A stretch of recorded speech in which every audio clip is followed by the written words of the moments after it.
Pontiac GTO is one of the most iconic cars in the history of American muscle cars.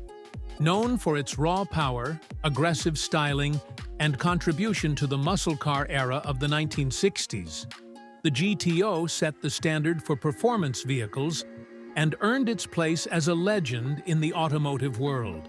It is often credited with being the first true muscle car, a car that fused high-performance capabilities with style and affordability, making it an instant success and a favorite among car enthusiasts. The GTO's legacy has influenced countless vehicles over the decades, and its reputation continues to endure today. The Pontiac GTO's origins trace back to the early 1960s, when Pontiac, a division of General Motors, was looking to produce a vehicle that could appeal to a younger audience eager for power and performance. At the time, American car buyers were becoming increasingly interested in cars that were not only stylish, but also offered impressive speed and acceleration. Pontiac's answer to this demand came in 1964, with the release of the first GTO. The vehicle was essentially a regular Pontiac Tempest, but with significant upgrades under the hood, including a powerful 389 cubic inch V8 engine. This engine produced 325 horsepower, giving the car incredible speed and performance. With this combination of power and affordability, the GTO quickly became a hit. What made the GTO so special was its combination of performance, design, and price.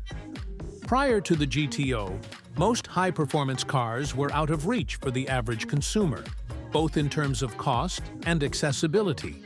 The GTO changed all of that. Pontiac's decision to offer a high-performance car at an affordable price and to base it on an already popular and reliable platform made the GTO an instant success. It was the perfect example of what would come. To define the muscle car era, big engines, bold styling, and an emphasis on straight-line speed. The GTO's success didn't stop with its engine. The design of the car played a significant role in its popularity. The first-generation GTO was sleek, with aggressive lines and a sporty look that captured the spirit of the muscle car. The vehicle's wide stance, bold grille, and prominent hood scoop were just some of the features that made the GTO stand out on the road. Pontiac's design team clearly understood what car buyers were looking for: a car that looked as fast as it drove. The GTO's striking appearance, combined with its performance, made it a true standout in the crowded automotive market of the 1960s. As the GTO continued to grow in popularity, Pontiac continued to refine and improve upon the original design.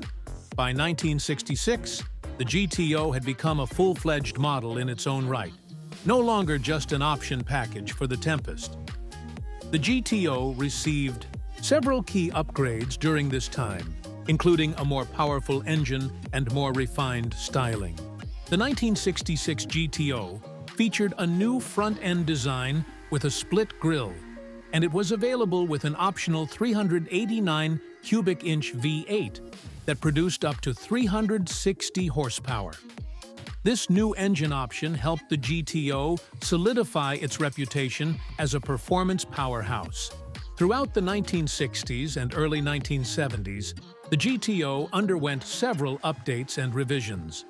While the muscle car market continued to grow, competition from other automakers such as Ford's Mustang and Chevrolet's Camaro intensified. In response, Pontiac kept improving the GTO's performance, making it faster and more powerful with each passing year. The GTO was available with several different engine options during this time, ranging from the standard 335 horsepower, 389 cubic inch V8 to the 4555 cubic inch V8 that could produce over 370 horsepower.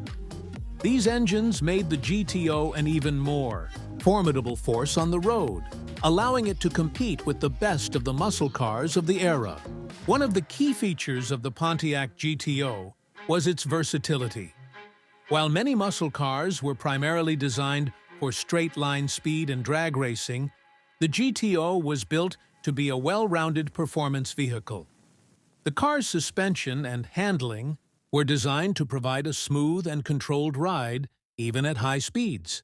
This balance between power and handling made the GTO a more approachable performance car for a wide range of drivers. Whether you were looking for a car to take to the drag strip or just wanted a powerful and stylish vehicle for the street, the GTO was up to the task. However, as the 1970s progressed, the muscle car era began to wind down. Increasingly stringent emissions regulations, rising insurance costs, and changing consumer tastes led to the decline of the muscle car market. In 1974, Pontiac discontinued the GTO, marking the end of the first generation of muscle cars. Despite its relatively short production run, the GTO's impact on the automotive world was immeasurable. It had helped to define the muscle car era and had set the standard for performance cars for years to come. The legacy of the Pontiac GTO didn't end with its discontent.